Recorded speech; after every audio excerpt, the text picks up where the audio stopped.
नमस्ते दोस्तों, मेरा नाम प्रवीण पाठक। आप सभी को दीपावली की हार्दिक शुभकामनाएं। आज हम बात करने जा रहे हैं नेशनल एजुकेशन पॉलिसी 2020 यानी कि राष्ट्रीय शिक्षा नीति 2020 पे। बहुत लोगों ने इस शिक्षा नीति के बारे में पूछा था, इसके अलग-अलग मुद्दों के बारे में पूछा था, कुछ स्ट्रक्चर्स के बारे में पूछा था, जैसे कि 5+3+3+4 क्या है? या फिर अभी जो कॉलेजेस एग्जिस्टिंग है, उसके बारे में क्या विचार है? ऐसे अलग-अलग मुद्दे हैं। इस वीडियो में हम इसका बैकग्राउंड और एक स्ट्रक्चर के बारे में बात करेंगे और ऐसे ही अलग-अलग मुद्दों पे अलग-अलग वीडियो में बात करेंगे। नेशनल एजुकेशन पॉलिसी यानी राष्ट्रीय शिक्षा नीति 2020।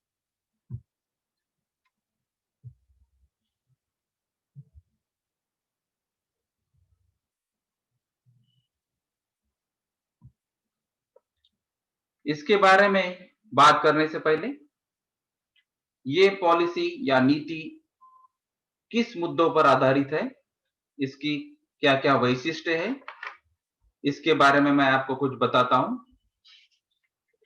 ये पॉलिसी 4 विभागों में बांटी गई है, जैसे स्कूल शिक्षा, उच्चतर शिक्षा, अन्य केंद्रीय विचारणीय मुद्दे और क्रियान्वयन की रणनीति। ये कहां से आई है, इसका रेफरेंस क्या है, इसका उद्देश्य क्या है और इसकी बुनियाद क्या है। तो ये भारत द्वारा 2015 में अपनाए गए सतत विकास एजेंडा 2030 के लक्ष्य 4 में परिलक्षित वैश्विक शिक्षा विकास एजेंडा के अनुसार विश्व में 2030 तक सभी के लिए समावेशी और समान गुणवत्ता युक्त शिक्षा सुनिश्चित करने और जीवन पर्यंत शिक्षा के अवसरों को बढ़ावा देने जाने के लिए ये एक मेन इसका लक्ष्य है। तो इसको हम लॉन्ग टर्म लर्निंग बोलते हैं। टीचिंग की जगह यहाँ पे लर्निंग हम उपयोग कर रहे हैं। चाहे आप डिस्टेंस लर्निंग से सीखो, फुल टाइम कोर्स से सीखो, लेकिन आपको अलग-अलग डिस्टेंस कोर्सेस से, अलग-अलग मीडिया से आपको सीखना ज़रूरी है, ये इसका मेन उद्देश्य है। तो आप कैसे सीखेंगे, क्या सीखेंगे, इसके बारे में ये नेशनल एजुकेशन पॉलिसी बात करती है। भारत में जलवायु परिवर्तन, बढ़ते प्रदूषण और घटते प्राकृतिक संसाधनों की वजह से हमें ऊर्जा, भोजन, पानी, स्वच्छता आदि की आवश्यकताओं का पूरा करने के लिए रास्ते खोजने होंगे। इस कारण भी जीव विज्ञान, रसायन विज्ञान, भौतिक विज्ञान, कृषि, जलवायु विज्ञान और समाज विज्ञान के क्षेत्रों में नए कुशल कामगारों की जरूरत होगी। तो ये अलग-अलग फील्ड से जिसके बारे में इसका फोकस किया है कि हमको क्या-क्या फोकस करना है और उसके हिसाब से हमको किस फील्ड में काम करना है। क्योंकि इसका मेन लक्ष्य जो है सतत सीखते रहने की कला, ये हमको सीखना है।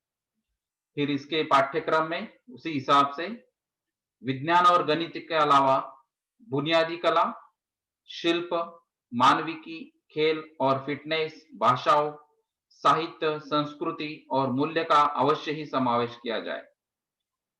शिक्षा से चरित्र निर्माण होना चाहिए। शिक्षार्थियों में नैतिकता, तार्किकता, करुणा और संवेदनशीलता विकसित करनी चाहिए और उसके साथ ही रोजगार के लिए सक्षम बनाना चाहिए। तो ये राष्ट्रीय शिक्षा नीति में ये अलग वैशिष्ट्य है कि आपको सिर्फ इंजीनियरिंग, आपको सिर्फ एमबीए, आपको सिर्फ मेडिकल, इस बारे में ही नहीं सोचना, इसके साथ-साथ ही ये सब आपको नैतिकता, तार्किकता, करुणा, संवेदनशीलता भी विकसित करनी है। यह नीति भारत की परंपरा और सांस्कृतिक मूल्यों के आधार को बरकरार रखते हुए 21वीं सदी की शिक्षा के लिए आकांक्षात्मक लक्ष्यों जिनमें एसडीजी 4 शामिल है, एसडीजी का मीनिंग है सस्टेनेबल डेवलपमेंट गोल। तो ये एसडीजी 4 पे ही आधारित है, इसीलिए एसडीजी 4 का मेन रेफरेंस है इसका। यह नीति इस सिद्धांत पर आधारित है कि शिक्षा से न केवल साक्षरता और संख्या ज्ञान जैसी बुनियादी क्षमताओं के साथ साथ उच्चतर स्तर की तार्किक और समस्या समाधान संबंधी संज्ञानात्मक क्षमताओं का विकास होना चाहिए, बल्कि नैतिक, सामाजिक और भावनात्मक स्तर पर भी व्यक्ति का विकास होना चाहिए। तक्षशिला, नालंदा, विक्रमशिला और वल्लभी जैसे प्राचीन भारत के विश्व स्तरीय संस्थानों ने अध्ययन के विविध क्षेत्रों में शिक्षण और शोध के ऊंचे प्रतिमान स्थापित किए थे और उसी में से आर्यभट्ट, भास्कराचार्य, चाणक्य जैसे महान व्यक्ति और विद्वानों को जन्म दिया है। ये शिक्षा नीति अलग अलग मूलभूत सिद्धांतों पर है, जैसे हर बच्चे की विशिष्ट क्षमताओं की स्वीकृति, पहचान और उनके विकास हेतु प्रयास करना, बुनियादी साक्षरता और संख्या ज्ञान को सर्वाधिक प्राथमिकता देना, लचीलापन, फ्लेक्सिबिलिटी, कोई स्पष्ट अलगाव ना हो अलग अलग एजुकेशन सिस्टम में या करिकुलम में।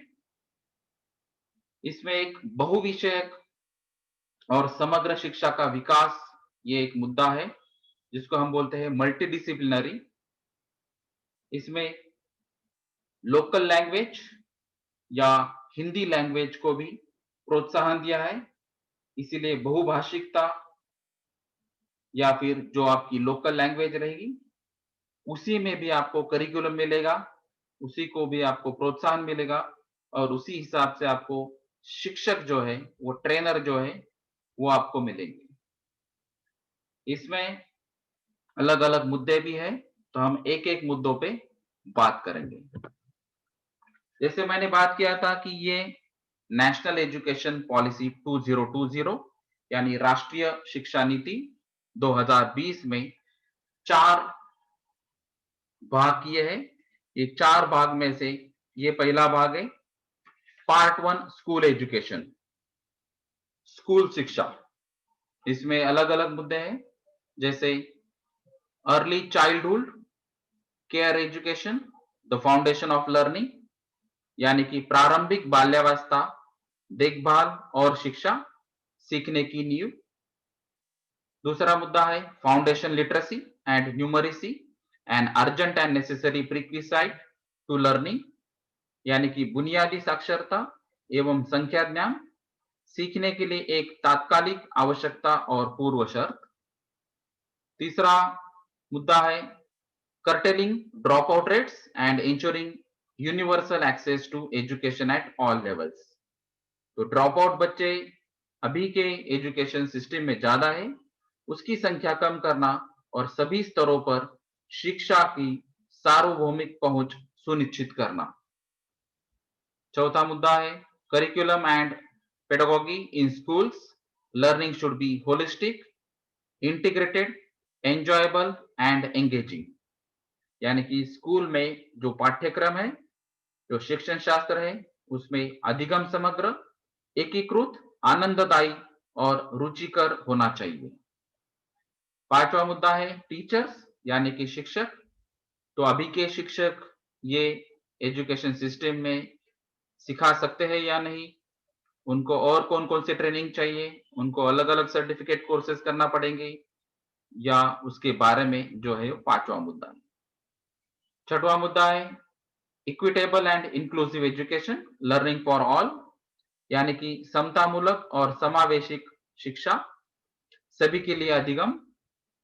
सातवां मुद्दा है efficient resourcing and effective governance through school complexes और क्लस्टर्स। स्कूल कॉम्प्लेक्स और क्लस्टर के माध्यम से कुशल संसाधन और प्रभावी गवर्नेंस बनाना। आठवां मुद्दा है standard setting and accreditation for school education. तो हम एक्रेडिटेशन मींस अलग अलग मानांकन देते हैं स्कूल को या कॉलेजेस को। तो स्कूली शिक्षा के लिए मानक निर्धारण और प्रत्यायन क्या क्या होना चाहिए, उसके अलग अलग पॉइंट्स दिए 8वें मुद्दे में। तो ये है पार्ट 1 स्कूल एजुकेशन, यानी कि भाग 1 स्कूल शिक्षा। दूसरा भाग है ये एनईपी 2020 में पार्ट 2 हायर एजुकेशन, यानी कि उच्चतर शिक्षा। उसमें 9वां पॉइंट है quality universities and colleges, a new and forward looking vision for India's higher education system. गुणवत्तापूर्ण विश्वविद्यालय एवं महाविद्यालय, भारतीय उच्चतर शिक्षा व्यवस्था हेतु एक नया और भविष्योन्मुखी दृष्टिकोण। 10वां मुद्दा है इसमें इंस्टीट्यूशनल रिस्ट्रक्चरिंग एंड कंसोलिडेशन, यानी कि संस्थागत पुनर्गठन और समेकन। 11वां मुद्दा है towards a more holistic and multidisciplinary education, समग्र और बहुविषयक शिक्षा की ओर। तो अभी ये एक नया मुद्दा है इस एनईपी 2020 में, मल्टीडिसिप्लिनरी बहु विषयक शिक्षा। तो इसमें सिर्फ आपको आर्ट्स या फिर कॉमर्स या फिर साइंस या इंजीनियरिंग या मेडिकल ऐसा एजुकेशन नहीं रहेगा। इसमें अलग अलग फील्ड में से एक ही एजुकेशन में आपको ये एजुकेशन मिल सकता है, जिसको हम मल्टीडिसिप्लिनरी एजुकेशन बोलते हैं। इसका मतलब है जो विद्यार्थी रहेगा वो अलग अलग सब्जेक्ट लेके अपना जो खुद का इंटरेस्ट है उस हिसाब से स्टडी कर पाए। Optimal learning environments and support for students, सीखने के लिए अनुकूलतम वातावरण व छात्रों को सहयोग। तो छात्र यहाँ पे जो फील्ड में काम करना चाहते हैं, चाहे वो एनवायरमेंट रहे, चाहे साइंस इंजीनियरिंग या आर्ट्स में या फिर कुछ अलग अलग फील्ड्स में कुछ कुछ सब्जेक्ट, तो वो सभी पॉसिबल है यहाँ पे, क्योंकि एनईपी 2020 की एक खासियत है फ्लेक्सिबिलिटी, लवचिकता। और अगर किसी स्टूडेंट्स को बीच में ही छोड़ के अगर काम करना पड़ता है तो उसके लिए भी आपको परमिशन मिलेगी। अगर किस स्टूडेंट्स को जॉब करने के बाद भी वापस एजुकेशन ज्वाइन करना है तो वो भी यहाँ पे परमिशन है। 13वां मुद्दा है motivated energised and capable faculties. तो यहाँ पे फैकल्टी, शिक्षक, ट्रेनर ये बहुत इंपॉर्टेंट है। प्रेरित, सक्रिय और सक्षम संकाय, क्योंकि ये जो राष्ट्रीय शिक्षा नीति है उस हिसाब से जो रिक्वायरमेंट्स है, जो आपका लक्ष्य है, उस हिसाब से फैकल्टी को भी ट्रेनिंग लेना पड़ेगा और उसी हिसाब से उनको विद्यार्थियों को भी, छात्रों को भी ये ट्रेनिंग देनी पड़ेगी। बाद में equity and inclusion in higher education, उच्चतर शिक्षा में समता और समावेश। 15वां मुद्दा है टीचर एजुकेशन, शिक्षक शिक्षा, जिसको मैं अभी बात कर रहा था। तो पहले आपको ट्रेनर को ही ट्रेनिंग देना पड़ेगी, फिर बाद में जो ट्रेनर बनेगा वो अलग अलग टीचर्स को, फैकल्टीज को ट्रेनिंग देगा। बाद में री इमेजिनिंग वोकेशनल एजुकेशन, यानी कि व्यावसायिक शिक्षा का नवीन आकल्पन। Catalysing quality academic research in all fields through a new national research foundation.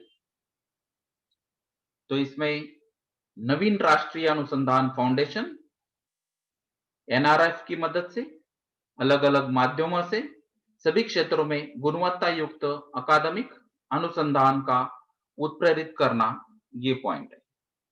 Transforming the regulatory systems for higher education, उच्चतर शिक्षा की नियामक प्रणाली में आमूलचूल परिवर्तन लाना पड़ेगा। उस हिसाब से यहाँ पे क्या क्या रूल्स एंड रेगुलेशन है वो 18वें मुद्दे में दिया है। बाद में effective governance and leadership for education institutions, उच्चतर शिक्षा संस्थानों के लिए प्रभावी शासन और नेतृत्व। तो ये अलग अलग मुद्दे पार्ट 2 में, यानी कि हायर एजुकेशन, उच्चतर शिक्षा। पार्ट 3 है अदर की एरियाज ऑफ फोकस, यानी कि भाग 3 अन्य केंद्रीय विचारणीय मुद्दे। उसमें प्रोफेशनल एजुकेशन है, adult education and life long learning है, यानी कि व्यावसायिक शिक्षा, प्रौढ़ शिक्षा और जीवन पर्यंत सीखना। तो ये लाइफ लॉन्ग लर्निंग एक मुद्दा है यहाँ पे एनईपी 2020 में। और उसी बेस पे बहुत सारे पॉइंट्स यहाँ पे इंक्लूड किया है। बाद में promotion of Indian languages, arts and culture, यानी कि भारतीय भाषाओं को, कला और संस्कृति का संवर्धन करना। तो आपको इंडियन लैंग्वेजेस अलग अलग, जहाँ पे जो लैंग्वेज रहेगी, जो भाषा रहेगी, उसी हिसाब से आपको एजुकेशन मिलेगा, क्योंकि इसका जो बैकग्राउंड है, स्टैटिस्टिकल डेटा है एनईपी 2020 के पहले, उसमें क्लियर बताया गया है कि इंग्लिश लैंग्वेज, इंग्लिश कंपल्शन की वजह से बहुत सारे स्टूडेंट्स यानी छात्र कंटिन्यू एजुकेशन करते नहीं है। तो इंग्लिश कंपलसरी करने की जगह जो भी इंडियन लैंग्वेज, लोकल लैंग्वेज रहेगी, उसमें आप एजुकेशन ले सकते हैं, और ये गारंटेड आपको बढ़ावा देगा, और उसी हिसाब से आपका जो एजुकेशन का नंबर है, वो स्टैटिस्टिकल डेटा भी बढ़ेगा। टेक्नोलॉजी यूज एंड इंटीग्रेशन, प्रौद्योगिकी का उपयोग एवं एकीकरण, online and digital education, ensuring equitable use of technology, online और डिजिटल शिक्षा, प्रौद्योगिकी का न्याय सम्मत उपयोग सुनिश्चित करना।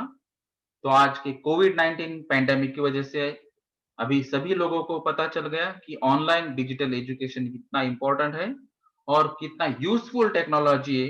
अगर आप कॉलेज या स्कूल में जाते भी नहीं है, शिक्षक भी नहीं जाते, फिर भी आप ऑनलाइन एजुकेशन ले सकते हैं या फिर दे भी सकते हैं। बाद में पार्ट 4 है making it happen, that is अन्य केंद्रीय विचारणीय मुद्दे। उसमें केंद्रीय शिक्षा सलाहकार बोर्ड का सशक्तिकरण, strengthening the central advisory board of education, या फिर financing affordable and quality education for all, वित्त पोषण सभी के लिए वहनीय एवं गुणवत्तापूर्ण शिक्षा, इम्प्लीमेंटेशन, दैट कार्यान्वयन। तो ये पॉलिसी में क्या होना चाहिए, ये क्यों होना चाहिए, ये सभी मुद्दे पहले ही डिस्कस हो चुके हैं। उसी हिसाब से ये 4 पार्ट में और ये 27 पॉइंट्स में, 27 पॉइंट्स में ये इंक्लूड किया गया। और ये लास्ट मुद्दा यही है कि अभी ये एनईपी 2020 इम्प्लीमेंट करना है। तो भारत सरकार ने ये लक्ष्य रखा है कि 2025 तक ज्यादा से ज्यादा लोगों को, ज्यादा से ज्यादा शिक्षक लोगों को, ज्यादा से ज्यादा राज्यों को ये सजेशन दिए जाए कि ये शिक्षा नीति के हिसाब से आपके ट्रेनर, आपके स्टूडेंट्स, उसी हिसाब से उनको ध्यान देना चाहिए। और 2030 का लक्ष्य है कि ये 2030 तक जो आपका 5+3+3+4 का जो स्ट्रक्चर है, नेशनल एजुकेशन पॉलिसी 2020 का, उस हिसाब से एजुकेशन स्टार्ट होना चाहिए। तो ये एक्चुअल 5+3+3+4 स्ट्रक्चर क्या है, तो ये स्ट्रक्चर हम देखेंगे। पहले के एजुकेशन सिस्टम में जैसे हम देखते हैं प्रीवियस एकेडमिक स्ट्रक्चर, तो अभी का हमारा एग्जिस्टिंग एकेडमिक स्ट्रक्चर क्या है, 10+2। तो अगर आपका बच्चा 6 साल का है, तो 6 साल के बाद वो पहली कक्षा में प्रवेश कर सकता है, दैट इज फॉर स्टैंडर्ड 1, चाहे वो Marathi medium, English medium, Hindi medium या कोई और मीडियम में रहो। तो अभी की एग्जिस्टिंग स्कूल एजुकेशन सिस्टम में, एकेडमिक स्ट्रक्चर में मेन बात है 6 to 16 इयर्स एज। तो 6 साल के बाद ये एक्चुअल स्टार्ट होता है एजुकेशन, और 16 उम्र तक 10वीं पास होंगे आप। तो ये मेन अभी का ढांचा है कि 10वीं तक का मेन एजुकेशन, और उसके बाद में 11वीं और 12वीं, यानी कि 16, 17 और 17, 18। तो 18 उम्र तक 12वीं आप सीख सकते हैं। तो एग्जिस्टिंग सिस्टम में ये 2 पार्ट है, 2 भाग है। एक 10वीं तक का एजुकेशन फ्रॉम एज 6 to 16, अगर आपकी आयु 6 से 16 तक है तो आप 10वीं तक का एजुकेशन नॉर्मली करते हैं। और 10वीं के बाद अलग अलग डिप्लोमा कोर्सेस है, सर्टिफिकेट कोर्सेस है, आईटीआईज है, ये 10वीं के बाद ये भी एडमिशन आप ले सकते हैं। अगर आपको डिप्लोमा, आईटीआई या सर्टिफिकेशन कोर्सेज को नहीं जाना है, तो आप 10वीं के बाद 11वीं और 12वीं, चाहे वो आर्ट्स, कॉमर्स, साइंस, अलग-अलग फील्ड्स में आप एजुकेशन ले सकते हैं। तो ये 10+2 जो स्ट्रक्चर है, ये अपना अभी का एग्जिस्टिंग स्ट्रक्चर है। तो एज 6 से 16 तक और 16 से 18 तक, ये दो स्ट्रक्चर 10+2 के प्रीवियस एकेडमिक स्ट्रक्चर या एग्जिस्टिंग स्ट्रक्चर जिसको हम बोलेंगे। तो अभी इसमें नेशनल एजुकेशन पॉलिसी 2020 के हिसाब से क्या चेंजेस होने वाले हैं, तो अभी यहाँ पे ध्यान दीजिए आप। अभी का एजुकेशन आपका एज 3 से ही स्टार्ट होने वाला है, जो पहले 6 से स्टार्ट होने वाला था। तो अभी एज 3 टू 6 में आप जिसको आंगनवाड़ी या प्री स्कूल एजुकेशन या बाल वाटिका बोलते हैं, तो ये 3 साल तक, 3 से 6 आयु तक ये पहला एजुकेशन है। और उसी के बाद 2 साल में क्लास 1 एंड 2, इसका मतलब है कक्षा 1 और 2 में आपका जब उम्र रहेगी 6, 7 और 7, 8 में, तो आपका पहले 3 साल का आंगनवाड़ी, प्री स्कूल या बाल वाटिका और 2 साल का कक्षा 1 और कक्षा 2। तो स्टैंडर्ड 1 और 2 और प्री स्कूल, ये मिला के 3 और 2 5, ये 5 साल जिसको अभी नेशनल एजुकेशन पॉलिसी में फाउंडेशनल कोर्स बोलते हैं। तो ये स्ट्रक्चर है।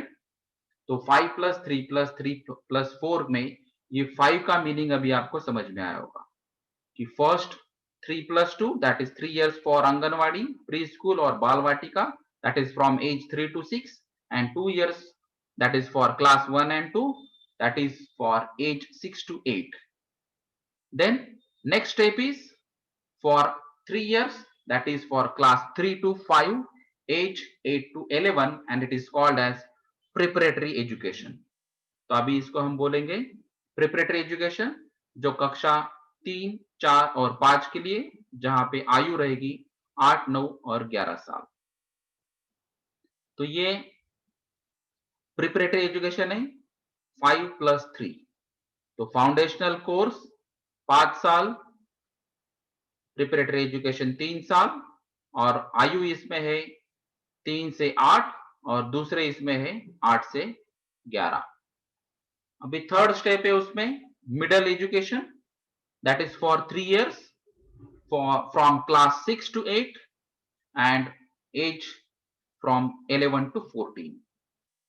तो ये कक्षा 6 से 8 में अभी हम यहाँ पे सीखेंगे और ये 3 साल के लिए जहाँ पे आयु 11 से 14 तक रहेगी और इसको हम बोलेंगे मिडिल एजुकेशन। और बाद में लास्ट स्टेप रहेगी 4 साल के लिए that is for class 9 to 12, age 14 to 18 that is called age secondary education. तो अभी ये सेकेंडरी एजुकेशन आपका 4 साल के लिए, कक्षा 9 से 12 और उम्र रहेगी 14 से 18। तो ये है इसका meaning 5+3+3+4 foundational course, preparatory education, middle education और सेकेंडरी एजुकेशन। तो ये नए मुद्दों को और नई बुनियाद के साथ ये नई राष्ट्रीय शिक्षा नीति 2020 में ये 5+3+3+4 स्ट्रक्चर न्यू पेडागोगी के हिसाब से बनाया है। और अभी की जो एग्जिस्टिंग पॉलिसी है 10+2 के, उसकी जगह अब ये 2030 के बाद में ये स्ट्रक्चर इंप्लीमेंट हो जाएगा। तो ये स्कूल एजुकेशन या फिर ये जो नया करिकुलम स्ट्रक्चर है, वो आपके ऊपर क्या इफेक्ट करेगा, उस हिसाब से टीचर्स को, उस हिसाब से बिजनेसमैन को, उस हिसाब से पेरेंट्स को, उस हिसाब के स्टूडेंट्स को क्या-क्या तैयारी करनी चाहिए, आपके ऊपर क्या-क्या इफेक्ट हो सकते हैं और ये पूरी तैयारी के बाद आपके अलग-अलग कौन-कौन से जो फील्ड रहेंगे जिसमें आपको स्कोप रहेगा। तो ये सब सारी बातें हम अगले वीडियो में बात करेंगे। तब तक के लिए नमस्कार। Thank you.